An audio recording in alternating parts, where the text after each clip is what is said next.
My son called me suddenly. "Where are you, Mom?" "I'm at your sister-in-law Sarah's birthday party." "Get out of there right now and take your grandson with you." "Why?" "Just do it." His voice sounded so urgent that I took the boy into my arms and ran for the door. The moment I got into the car, I saw something I would never have believed. But before I continue, check if you've already subscribed to the channel and share in the comments where you are watching us from. We would love to know how far our stories of vengeance travel.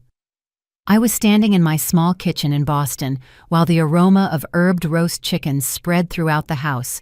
For more than 30 years, every Sunday night, I go into the kitchen and prepare dinner for the entire family. This house has witnessed so many gatherings, so much laughter, and also tears. The doorbell rang, pulling me out of my thoughts. I quickly wiped my hands on my worn apron and smiled when I heard the crystal-clear laughter of Ethan, my youngest grandson. The door flew open, and Robert's entire family entered like a small whirlwind. Ethan, who is barely 5 years old, ran straight toward me and hugged my legs, still holding a plastic dinosaur in his hand. "Grandma, what did you make yummy for me today?" he asked, looking up with those bright, big eyes. I bent down, stroked his curly hair, and felt something warm fill my chest. "Your grandma's roast chicken, the best in the world," I answered, giving him a wink. Marissa, my youngest daughter-in-law and Ethan's mother, entered right behind him with a box of homemade apple pie in her hand. She gave me a kiss on the cheek, and a soft scent of perfume floated in the air. "Do you need help with anything, Mom?" she asked immediately, with enthusiasm. Marissa is always like that. She never waits to be asked. She rolled up her sleeves and started cutting the vegetables for the salad, humming a pop song from the 90s. I watched her with pride. Marissa is not only a dedicated mother, but also a strong woman who always seeks to balance work and family. Robert, my younger son, came in last, with a smile as radiant as the sun. "Mom, the famous roast chicken again," he joked, and lifted Ethan onto his shoulders. The boys' laughter filled the entire room, lighting up the house. At 7 o'clock, the doorbell rang again. I looked at the wall clock and smiled to myself. Henry and Sarah, my older son and his wife, were as punctual as always. I opened the door, and Sarah walked in, beautiful, in an emerald silk dress, her hair up, and impeccable makeup. She handed me a bottle of expensive wine and said softly, "It's for you, Mom." I thanked her. Although I do not know why, her smile has always seemed a little distant to me, as if it were carefully calculated. Henry, my older son, was behind her and looked tired.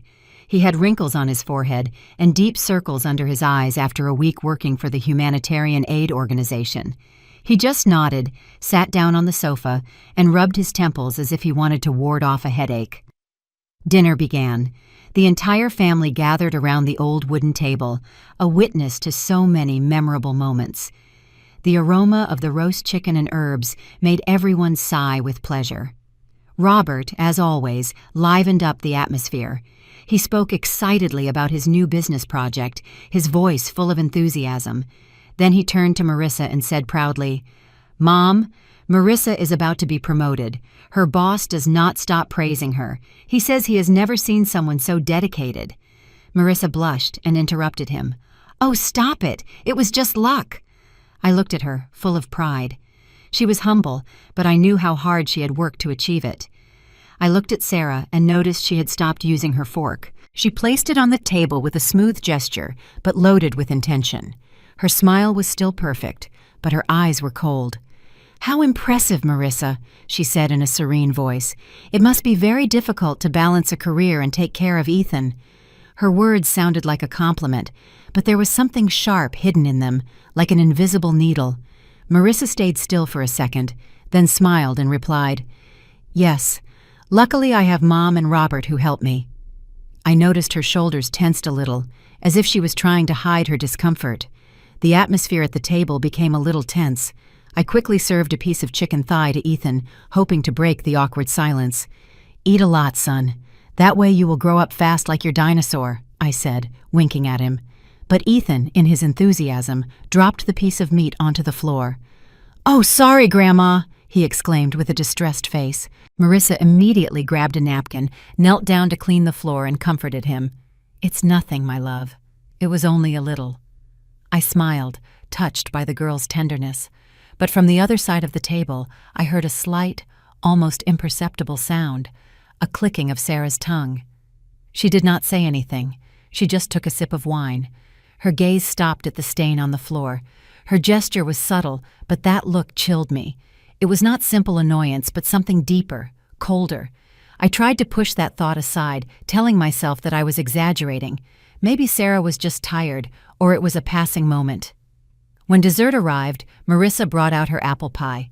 Everyone at the table praised it. Robert ate 2 slices in a row and joked, "Mom, I only married Marissa for this apple pie." Henry, although quiet, nodded. "It's very good, Marissa." I looked at Sarah, hoping she would join in the atmosphere. "Eat another little piece. It's delicious." I invited her sincerely, but she refused with an impeccable smile. "No thanks, Mom. I have to watch my figure." Her words were soft, but I felt an invisible wall between us. At the end of dinner, Robert's family hugged me effusively before leaving. Ethan, with rosy cheeks, whispered in my ear, "Next week, you make roast chicken for me, okay, Grandma?" I let out a laugh and pinched his nose. "I promise you." Seeing him get into the car, I felt a simple joy fill my heart. But when I turned, I saw Henry and Sarah preparing to leave. Sarah gave me a light kiss on the cheek. Her smile was still perfect, although it did not reach her eyes. "Thanks for dinner, Mom," she said in a monotone voice. Henry just nodded, with a distant look. I was left watching them disappear through the gate, with a strange heaviness in my chest. When I was alone in the empty kitchen, I started tidying up. The dishes were piled up in the sink, and the aroma of herbs still floated in the air. But Sarah's words about balancing career and family kept echoing in my head. They would not go away, like a discordant note in the quiet melody of the night. I wondered if I was imagining the tension between my 2 daughters-in-law. The house was silent, but I felt that a storm was brewing deep down. On Monday morning, while I was watering the geraniums on the porch, the telephone rang. I went into the house, picked up the receiver, and Marissa's voice sounded on the other end, rushed and full of apologies. "Mom, I'm sorry to call so early," she began with a trembling voice. She told me about an unexpected job opportunity in Chicago, an important project that could give her a promotion. The trip would last almost a week, and Robert was busy with a large contract, constantly meeting with clients. "Mom, I know it is a bother, but could you please watch Ethan for a few days?" Marissa asked, almost begging. I heard the tension in every word, as if she was fighting not to feel like a bad mother. I smiled, even though I knew she could not see me. "Don't worry. Leave Ethan with me. Go to work calmly. I'll take care of everything here," I told her, trying to maintain a soft tone so she would not feel guilty. Marissa sighed with relief and thanked me over and over again before hanging up. I stood there looking out at the garden with a feeling of calm in my chest. Taking care of Ethan was never a burden for me. He is the light of my life, a valuable gift that I have always treasured. Less than an hour later, Marissa's car stopped in front of the gate. She got out with a small suitcase decorated with dinosaur drawings. Ethan ran toward me and hugged me tightly. "Grandma, am I going to stay with you all week?" he shouted with eyes full of excitement. Marissa smiled, but I noticed her eyes were red. She handed me a sheet with Ethan's detailed schedule, time to eat, time to sleep, the doctor's number, and a carefully written note. "Ethan is slightly allergic to peanuts. Don't forget, Mom." Finally, she asked me to read him the story, The Little Lost Dinosaur, every night before bed. "Mom, I owe you so much," she said in a trembling voice as she hugged me tightly. I patted her back, feeling the love and trust she had for me. When Marissa left, I took Ethan to the kitchen. "What do you want to do with me today?" I asked, winking at him. The boy clapped his hands and shouted, "Dinosaur cookies!" So we got to work.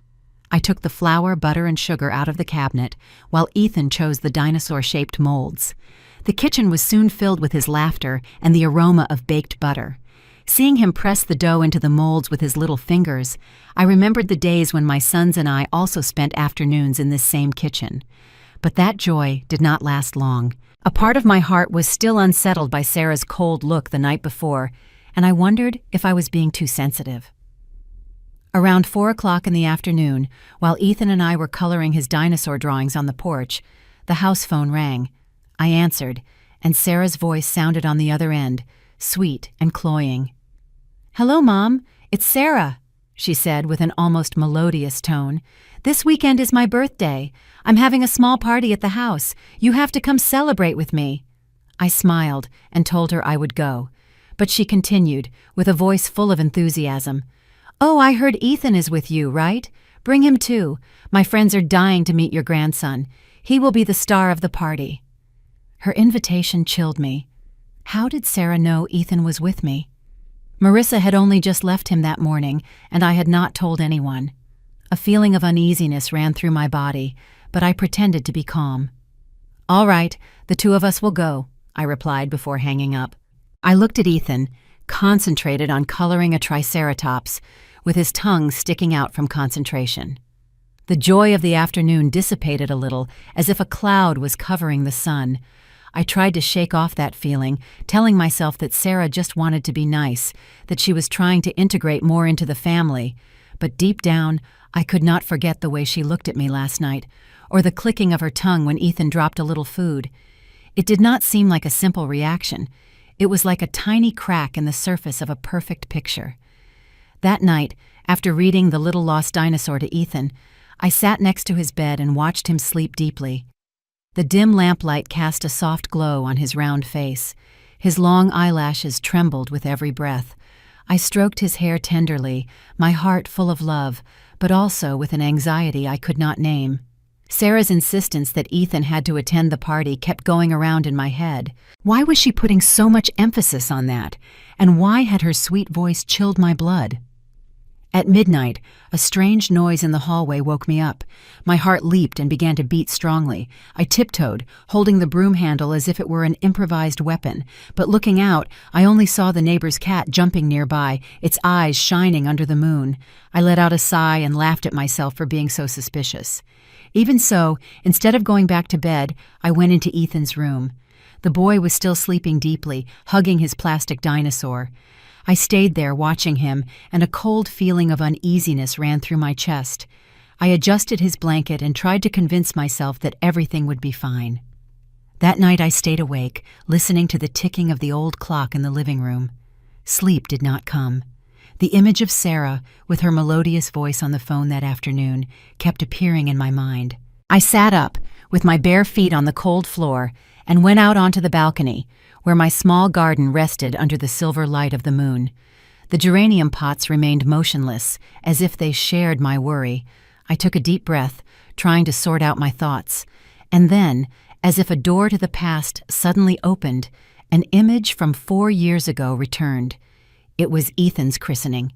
Marissa, with her skillful hands, had made all the paper decorations, transforming my garden into a world of colors. There were ribbons, small hanging dinosaurs, and a beautiful cake that she herself finished decorating early in the morning. Everyone praised her, and I could not hide my pride. But I remember that in a corner of the garden, Sarah was standing with a glass of champagne, observing the decorations. It was not a look of admiration or joy, but something difficult to describe, as if she saw something that did not belong to her, something that made her feel out of place. That memory brought others with it, like pieces of a puzzle that began to fit together into a gloomy picture. I remembered an afternoon at the farmer's market in Boston when I took Ethan to buy pottery. The boy, with rosy cheeks, held my hand and jumped while talking to me non-stop about his dinosaur collection. We ran into Sarah and a friend of hers. I, smiling, said, "This is my grandson Ethan. Doesn't he look like Robert when he was little?" Sarah's friend bent down delighted and pinched his cheek. "Oh, how cute, just like his dad." But Sarah only smiled, a pale smile without warmth. "Yes, he is very cute," she said, and immediately took her friend's arm, saying in a neutral voice, "We have an appointment at the art gallery, let's go." I was left there, a little uncomfortable, telling myself that maybe she was in a hurry. But now that I think about it, the way she left, as if she wanted to escape that moment, left a heavy feeling in my chest. Then I remembered last Sunday's dinner, clearer than ever. When Robert boasted that Marissa was about to be promoted, Sarah had said, "You must have worked very hard." But suddenly, I realized that I had overlooked the second part of her sentence. "You are very lucky to have a husband as understanding as Robert, who always supports you in everything." At the time, I thought it was just a polite compliment. But now, in the darkness of the room, I understood that it was not a compliment.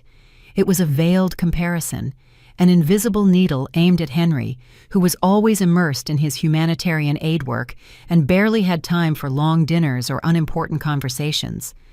I felt a knot in my chest thinking about Henry, my older son, with his tired eyes and deep wrinkles on his forehead. Did Sarah perhaps envy the closeness of Robert's family? Another memory came back to me, like an icy stab. It was at Henry's birthday, 2 years ago. Marissa, with her usual attention to detail, gave him a hand-knitted wool scarf with every stitch made with care and warmth. Henry hugged his sister-in-law, excited, and said, "Thank you, it really means a lot."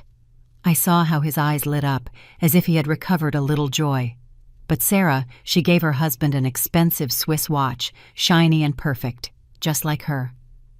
That night, casually passing by their room, I heard Sarah's low but sharp voice.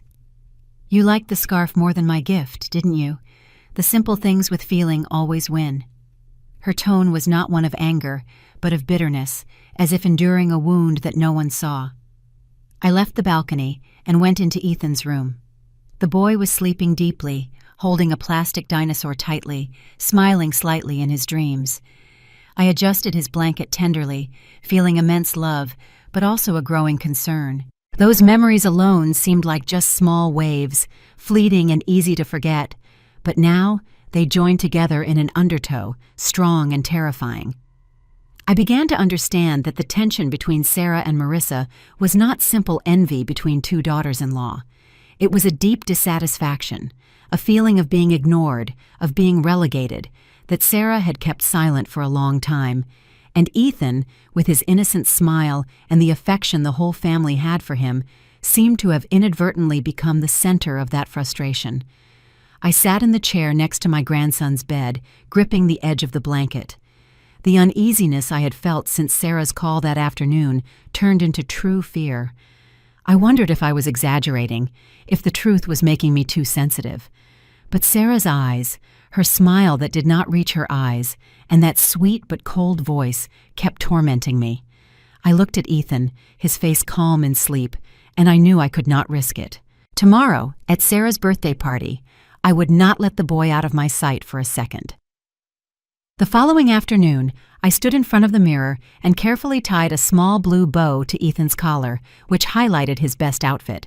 Seeing him in his white shirt and elegant pants, I could not help but smile.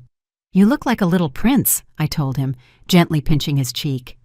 Ethan smiled broadly and turned around to show me. I took his hand, led him to the car, and together we went to Sarah's birthday party in Beverly Hills. When the car stopped in front of Henry and Sarah's house, I almost felt overwhelmed. The house shone with lights, twinkling garlands hung all over the garden, mixed with the soft jazz played by a live band in one corner. The air smelled of gardenia, and the guests, elegantly dressed, were already beginning to gather. I squeezed Ethan's hand, feeling that the two of us were a little out of place amidst so much ostentation. My simple wool dress and my worn flat shoes seemed not to belong in that place. Sarah came out to the door to greet us, dazzling like a queen in her wine-red gown, and her hair up in a high bun that highlighted her slender neck. "Mom, what a joy that you came," she said with a radiant smile, although there was something forced in her expression. She looked down at Ethan, with bright eyes but without real warmth. "Oh, how handsome my nephew is today." She gently touched the boy's shoulder, but that gesture seemed artificial to me, as if she was playing a role that she herself did not believe in. Ethan just smiled shyly and clung closer to me. I walked in with Ethan, trying to remain calm, although my eyes did not stop observing. The party was just as I imagined one of Sarah's would be, elegant, perfect, and calculated. The crystal glasses sparkled on the table, the dishes looked like works of art, and the guests conversed with phrases as polished as they were empty. I felt like a stranger, clutching Ethan's hand tightly, fearing that if I let go, he would disappear among that crowd. About 15 minutes later, the old phone I had lent Ethan to play with started vibrating loudly. It was a video call from Marissa. "Mommy!" Ethan shouted, his face lit up with joy. He ran to a corner of the garden where there was a stone bench to talk to his mother. I stayed close, smiling as I listened to him enthusiastically tell his dinosaur stories. But then I felt a gaze. I turned and saw Sarah, who was talking with a group of friends, casting a fleeting glance toward Ethan. For an instant, when she thought no one was watching her, her smile faded and was replaced by a slight gesture of contempt, almost imperceptible. Then she returned to her perfect smile, as if nothing had happened. My heart began to beat faster. That was not the look of an affectionate aunt. It was the look of envy, of something deeper and more disturbing. I tried to calm down and called Ethan when he finished the call with his mother. "Grandma, Mommy says I have to be good with you," he said, squeezing my hand tightly. I stroked his hair, trying to smile, but inside I was uneasy. Then Sarah approached with a gleaming silver tray. On it, there was a glass of orange juice decorated with a slice and a small paper umbrella. "Ethan, I have something special for you," she said with a sweet voice. "Orange juice with honey. I prepared it myself." She bent down and offered him the glass with an expectant look, as if waiting for a reaction. Ethan, who had been happy, stopped suddenly. He looked at the glass, then shook his head, took a step back, and hid behind me. "Grandma, I don't want to drink it," he said in a low but firm voice. "It has a weird color." I looked at the glass. The juice was darker than usual. A little cloudy, not like normal juice. I thought that maybe it was because of the honey, but Ethan's refusal disconcerted me. In front of Sarah, I tried to encourage him. "It's tasty, son. Your Aunt Sarah prepared it for you." But the boy shook his head more strongly, almost about to cry. "No, I only want water." Sarah smiled, a patient smile, but one that failed to hide a certain tension at the corners of her eyes. It's okay," she said in a sweet voice. "You're probably still full. Then let me put it away, and later if you're thirsty, you can have it." She took the glass of juice and went into the house, moving gracefully as if nothing had happened. I sighed with relief and took Ethan to the water cooler in the corner of the garden. I poured him a glass. While I watched him drink in small sips, I told myself that perhaps I was exaggerating.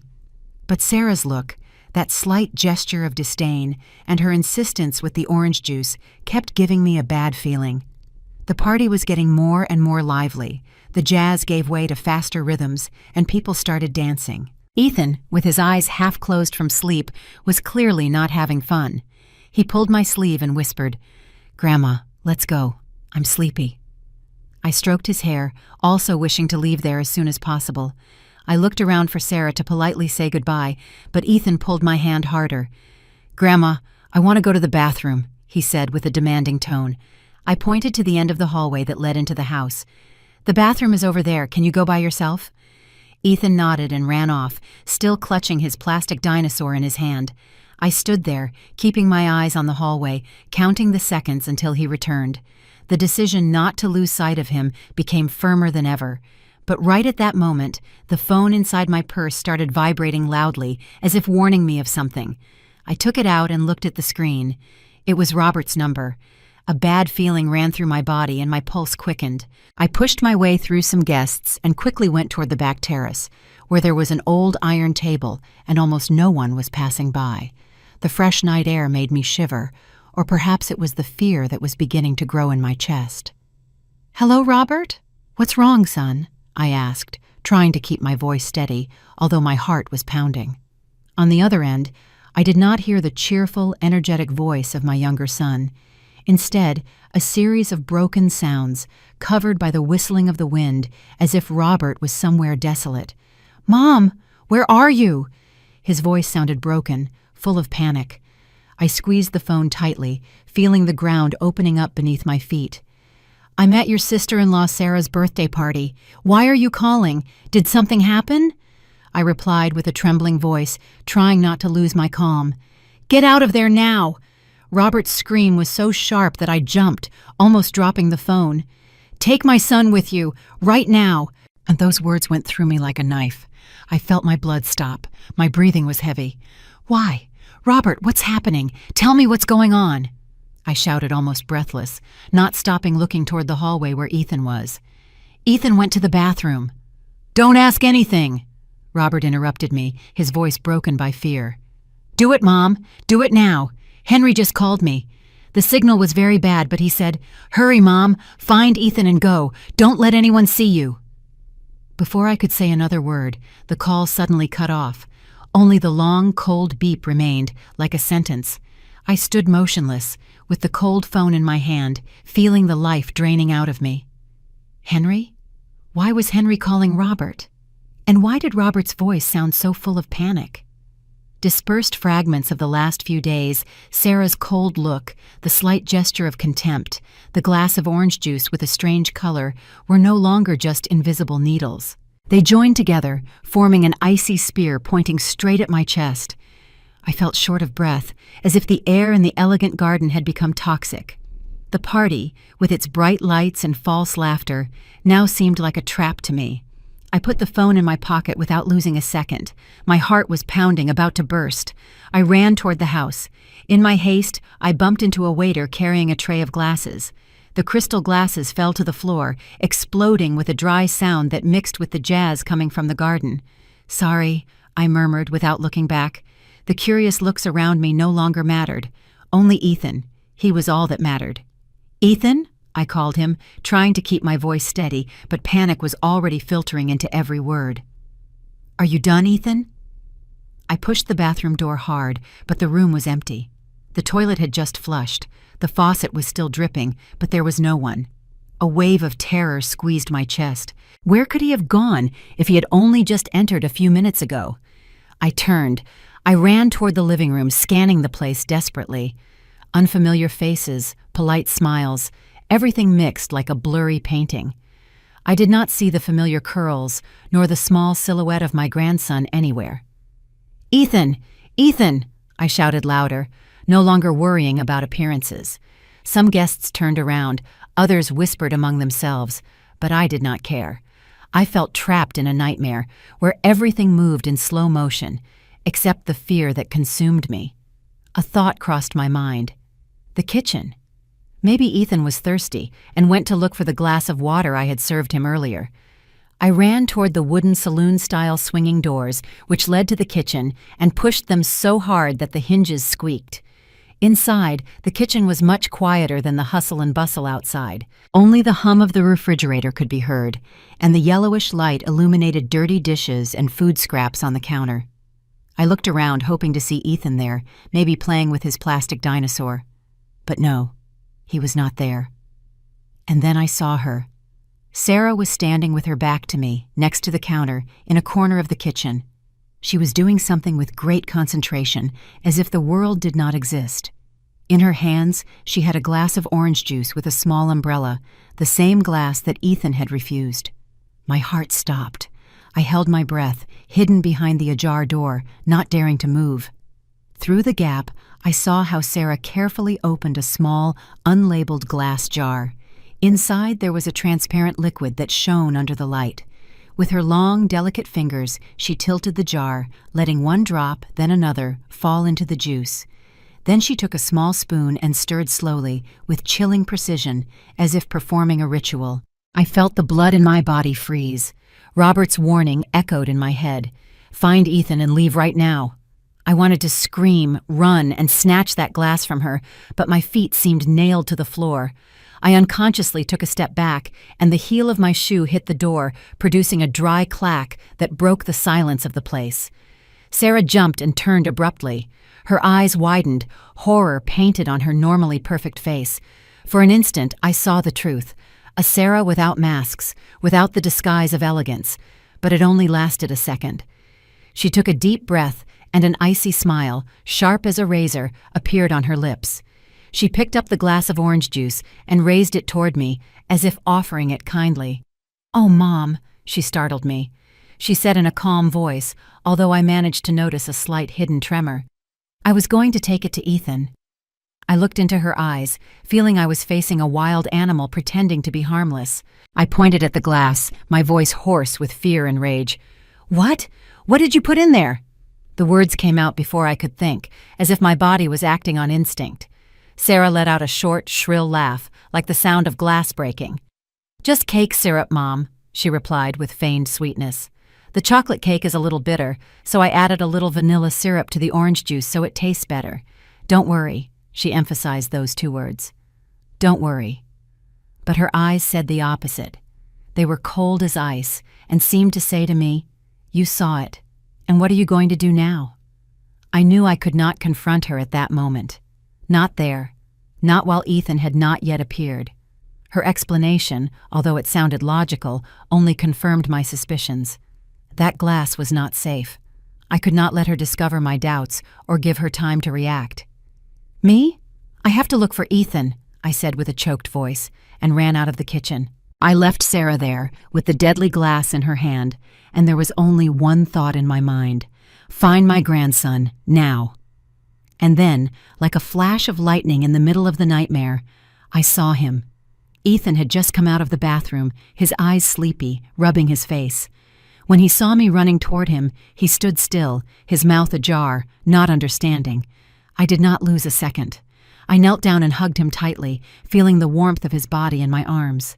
"We're going home right now, Ethan," I whispered quickly, trying not to let him notice the panic in my voice. Ethan looked at me with his big eyes full of confusion.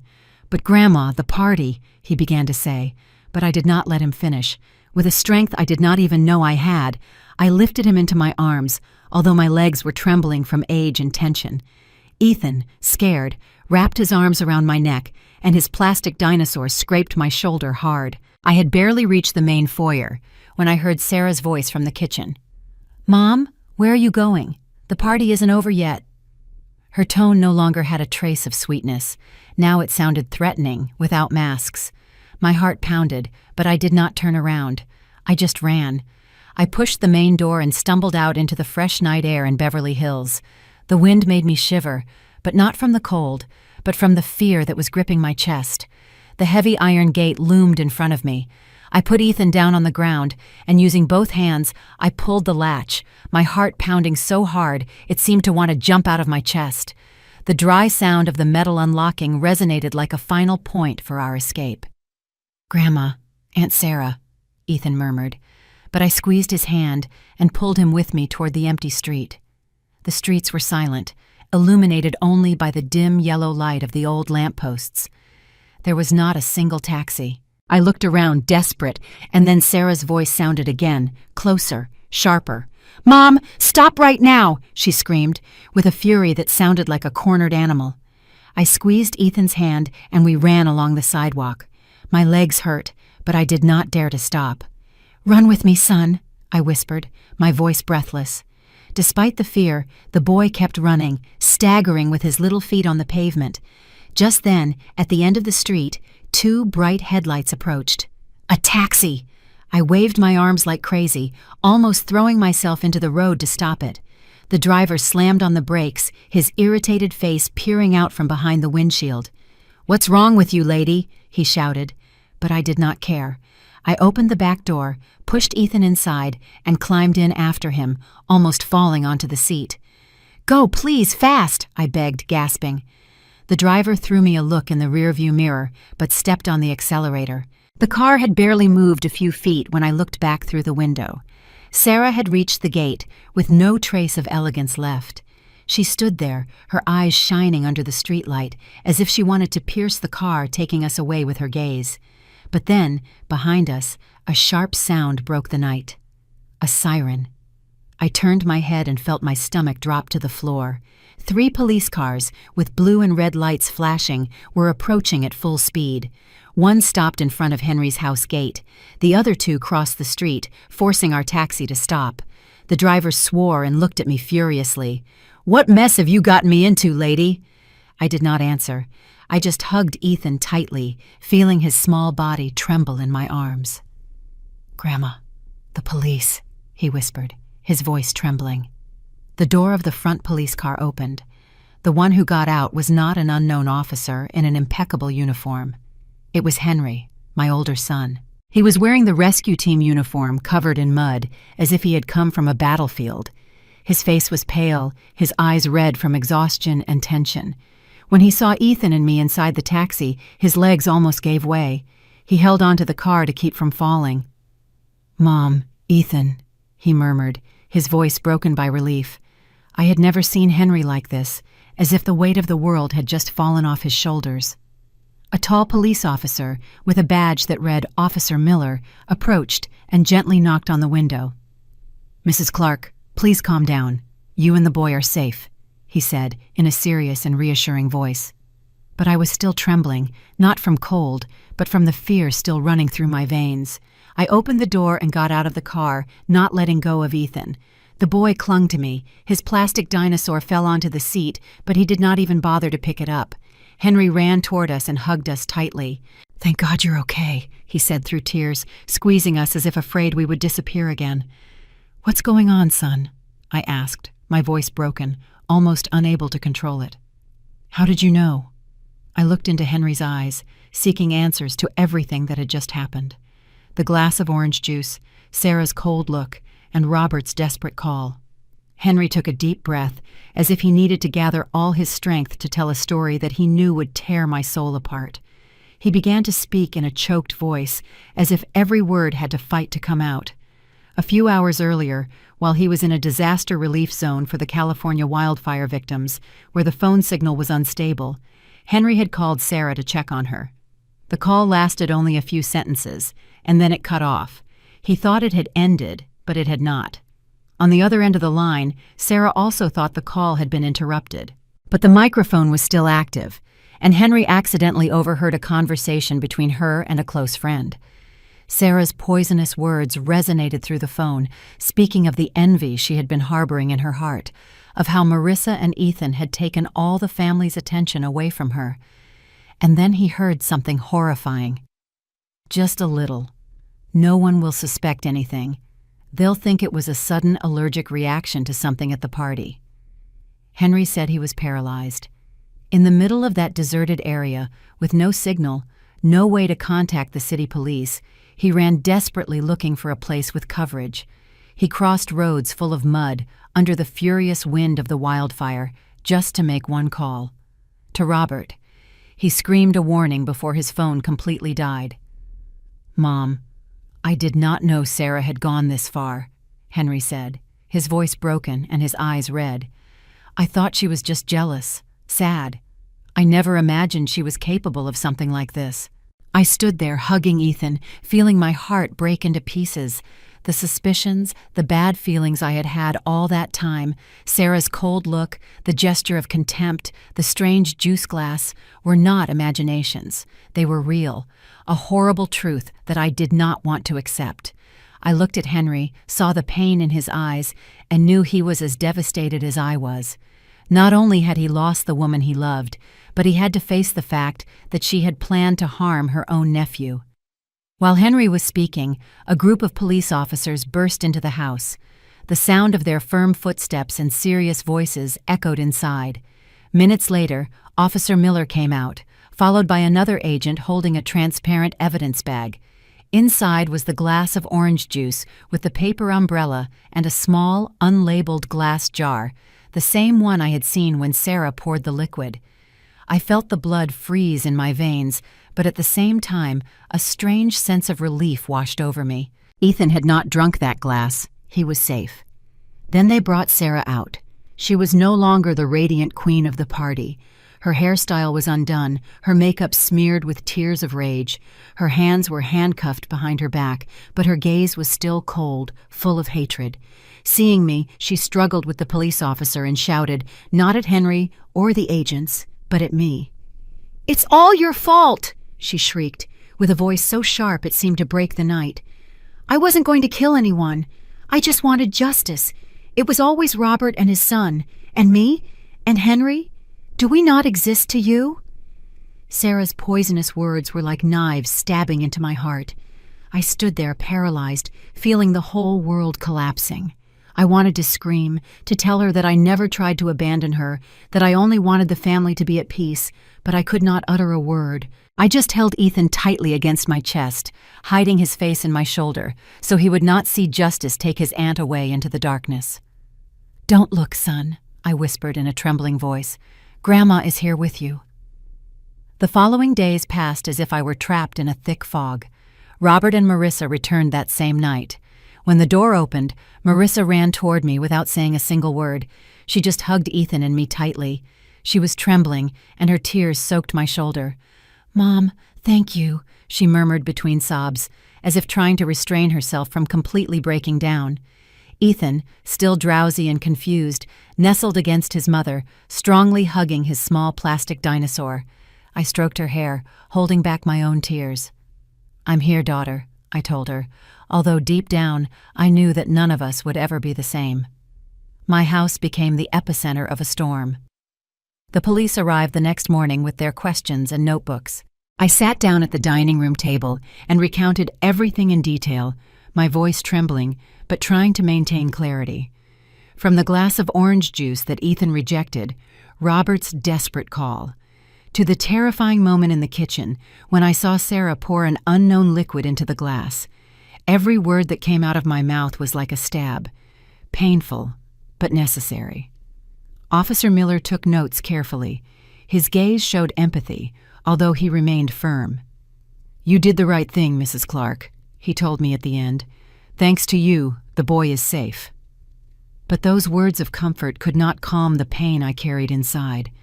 I was on the verge of losing my grandson. Marissa, after the initial shock, acted with a determination I had never seen in her.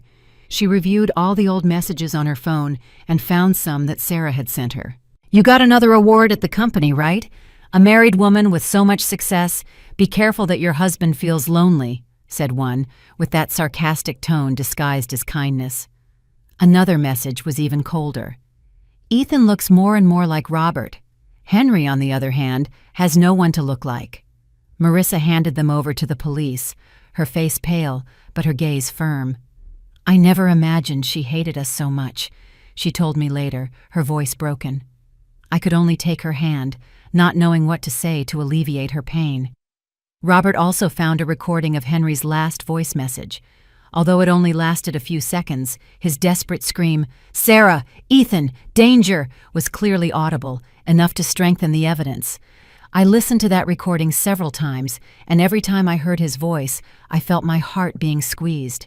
I could not imagine what my son must have felt upon discovering that his wife had tried to harm his own nephew. Henry stayed at my house a few days after all that. He lost so much weight he looked like a different person. His sunken eyes revealed a deep emptiness, as if he had lost a part of himself. He spoke little and spent hours sitting silently in the corner of the living room, looking out the window at the geranium pots that were wilting from lack of care. I knew his soul was shattered. Henry was always an idealist, dedicated to helping others, but now he had to face the reality that the woman he loved had tried to hurt his own family. "Mom," he said one night in a hoarse voice, "what did I do wrong for her to turn into this?" I hugged him without answering, because I knew that no word could alleviate that pain. One afternoon, while I was preparing tea in the kitchen, the house phone rang. An unknown voice, who introduced himself as Sarah's lawyer, asked me if I would agree to receive a call from her from the detention center. I hesitated. I squeezed the receiver hard. A part of me wanted to refuse. I wanted to let everything related to Sarah sink into oblivion, but another part, deep within me, wanted to hear what she had to say. I wanted to understand why. "All right," I replied, my voice dry. When Sarah's voice was heard on the other end of the line, it was no longer the sweet, perfect voice of the daughter-in-law I once admired. It was broken, choked with sobs. "Mom," she called me, and I could feel the desperation in every syllable.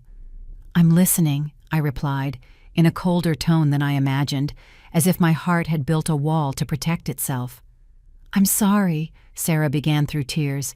"I don't know what I'm doing anymore. I don't hate you. I really don't hate you." She cried inconsolably, and her crying reminded me of the nights when I myself cried over the death of my husband. But then she continued, I just hated the life they had. Every time the family got together, all eyes went to Marissa, to Ethan. Everyone said she was so capable, that he was so smart. And me, I was just an expensive ornament next to Henry. No one saw me. I remained silent, listening to her. The anger inside me began to dissipate, replaced by a profound sadness. I understood what it was like to feel abandoned, to feel invisible. I had also experienced it when my children grew up, when this house became too big and too empty. But I could not forgive her. Sarah, I said, in a calm but firm voice, feeling abandoned is an enormous pain. I understand it. But no one gives you the right to use your pain to destroy the happiness of others, much less to harm an innocent child like Ethan. On the other side, only her muffled crying was heard. I did not say anything else.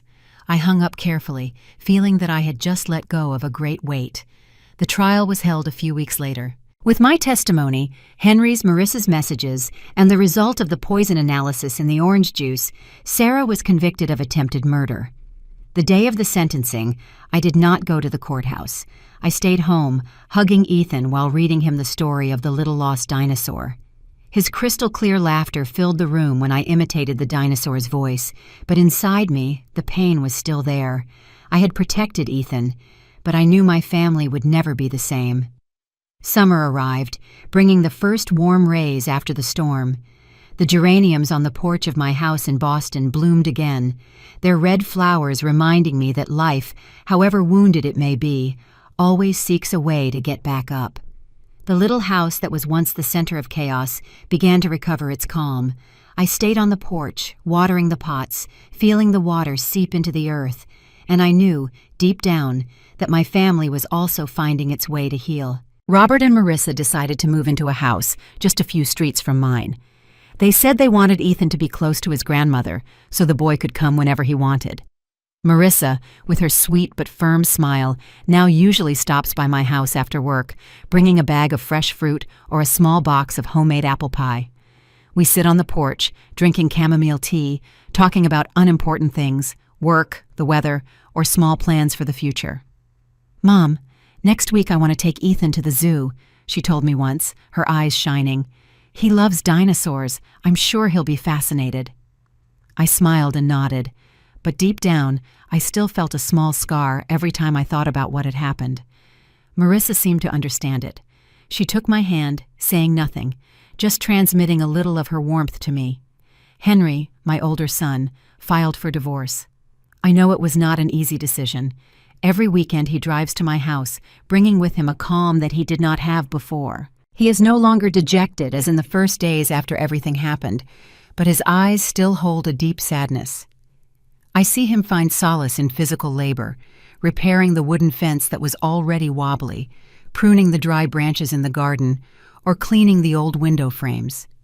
Once I found him sitting on the garden bench, silently watching Robert teach Ethan how to kick the ball. A sad but serene smile appeared on his lips. "Mom," he said when I brought him a glass of lemonade, "I just want everything to go back to how it was before." I put my hand on his shoulder, saying nothing, because I knew that, as before, now was an impossible luxury. One Sunday afternoon, the whole family gathered again in my usual kitchen. The aroma of the herbed roast chicken filled the house, but the atmosphere was no longer the same as in the dinners before. There was no longer carefree laughter or meaningless jokes. Instead, there was a new, deeper bond, forged through pain. Marissa was next to me, helping me season the soup. Suddenly, she wrapped her arms around me from behind and rested her head on my shoulder. "Thank you, Mom," she whispered in a trembling voice. "Thank you for being there, for saving Ethan." I stopped stirring the spoon, put my hand over hers, and felt the warmth she transmitted to me. "I'm your mother," I replied softly. But inside I knew that this moment had changed everything for us. Ethan, after so many nights waking up from nightmares, had recovered his pure smile. He ran through the garden chasing a yellow butterfly, and his laughter sounded like bells under the afternoon sun. I watched him with a heart full of love, but also with a slight pain. He was too small to understand everything that had happened, but I knew that deep in his innocent soul, he already perceived the fragility of the world. Suddenly, Ethan stopped, ran toward me, and lifted his serious gaze, an uncommon expression in a 5-year-old. "Grandma," he asked in his clear little voice, "what is a family?" My grandson's innocent question left me speechless. I looked at Ethan, then at my 2 sons talking next to the table, Robert, with his usual optimistic smile, and Henry, with his eyes still sad but slowly lighting up. I looked at Marissa, my daughter-in-law, who had faced the storms with me and was now smiling at me from the kitchen while wiping her hands on the apron. All of them, those who were on the verge of being lost and fought to stay together, were the clearest answer of all. I knelt down to Ethan's eye level and gently stroked his curly hair. I smiled, a smile that was born from the deepest part of my heart, although my eyes were already moist. "Family is not always perfect, son," I told him in a sweet but firm voice. "Sometimes family makes you feel sad, it hurts you, but family are the people who, no matter what happens, are willing to risk everything to protect each other, like your mom, your uncles, and your grandma." Ethan nodded, as if he understood, although I knew he would need time to truly feel the weight of those words. He hugged my neck tightly, and I hugged him with the same strength, feeling the warmth of his small body in my arms. Under the golden light of the sunset, I looked at my family, those who had been hurt, those who had almost lost each other, and I knew we were slowly healing. The deep crack that Sarah left would never completely disappear, but it had taught us to value each other more, to love each other more deeply. I stood up, took Ethan's hand, and led him back to the garden, where Robert and Henry were laughing. Their laughter was proof that my family, although not perfect, was still the only thing I would be willing to give everything for. 10 years have passed since that night. The small garden in front of my house in Boston is greener than ever. The pots of red geraniums and the lilac lavender bushes bloom thanks to the care of Ethan and his skillful hands. He is now 15 years old, almost my height, with the same clear eyes as before, only he has learned to keep his thoughts to himself. Life seemed to have returned to calm until this morning, when I received a letter. The envelope was light yellow, with no return address. The handwriting on the cover made my heart shrink. Round even, too familiar. Sarah Harris. I stood motionless for a long time in front of the old wooden table, my trembling fingers touching those letters. 10 years have passed, and now she was coming back. In the letter, Sarah wrote, "I do not expect you to forgive me. I just want to apologize before I leave the United States. I have changed. Prison taught me many things, not with words, but with silence. I am no longer angry with anyone, only with myself. If you allow me, I would like to see you one last time, to say goodbye." I read and reread the letter, my heart heavy and at the same time light. Would this be the moment I had waited for so long, the instant to finally close what was left open in my soul? In the afternoon, as the sun was hiding behind the old houses of Boston, I heard a knock on the door. The woman in front of the gate left me speechless, Sarah. But she was no longer the arrogant and dazzling woman of the parties of yesteryear. She had short hair, with some gray strands, a thin face, tanned by the sun, her eyes without that look of arrogance, only with a serene tiredness. "Hello, Mom," she said softly, her voice trembling. I nodded and opened the door. "Come in, daughter." We sat on the porch, where the geraniums were in bloom. I prepared tea and placed a cup in front of her. The aroma of chamomile spread, bringing back memories of so many past afternoons. Sarah held the cup with both hands, looking down. "During these 10 years I have thought a lot about you," she began, her voice choked. "At first I hated you. I thought you had made everyone turn away from me, but then I understood that I was the one who chose that path. No one pushed me." She looked up, and tears ran down her cheeks. "I am sorry. For everything. For having made you suffer. For having put Ethan in danger. If I could go back, I would prefer to disappear before doing that." I remained silent. The wind blew, bringing with it the perfume of gardenia. In my eyes, Sarah was no longer the guilty daughter-in-law, but a woman who had gone through hell, only to learn again what it meant to be human. I told her in a low voice, "Sarah, I cannot forget what happened, but I do not want to live the rest of my life with resentment. I forgive, not because you deserve it, but because I need to be at peace." She bowed her head, her shoulders trembling. "Thank you, Mom. I do not dare to ask to stay. I will leave, maybe to Colorado, to start over. I learned to make pottery in prison. Maybe this time I will create something that does not cause pain to anyone." I looked at her hands, thin, weathered, but full of life, and nodded gently. "Go, Sarah. Live with dignity. I wish you find what you lost." Sarah stood up and bowed deeply. When she turned around, the light of the sunset illuminated her short hair, giving it a silver and tender glow. Perhaps, in some way, she had truly been reborn. That night I stayed alone on the porch, listening to the ticking of the clock and the rustling of the maple leaves in the yard. In the silent house, I felt an enormous, but light, emptiness. Forgiving does not erase the past, it just makes the wound stop bleeding. I looked up at the family photo on the wall. Robert, Marissa, Henry, and Ethan, all smiling. In a corner of the frame was still Sarah, in that emerald green dress, the radiant smile of a past still clean. I did not remove that photo. Perhaps true forgiveness begins when one can look back without fear. I sighed and murmured to myself, "Go in peace, Sarah." After everything that happened, I understood that life not only teaches us to love, but also tests us with the deepest wounds. I have seen how jealousy can turn a person into a stranger, and also how love can save a family from the abyss. I learned that sometimes what keeps us together is not blood, but compassion. Family is not always perfect. There are misunderstandings, hurts, even betrayals. But in those dark moments is when we truly see who remains by our side. I want everyone to remember that love does not need to be shown. It is enough to be present when it is most needed. Because sometimes a hug, a glance, or a small gesture is enough to save a life and keep a home together. The story you have just heard has changed names and places to protect the identity of the people involved. We are not telling this to judge, but with the hope that someone listens and stops to reflect. How many mothers are suffering in silence inside their own homes? I truly wonder. If you were in my shoes, what would you do?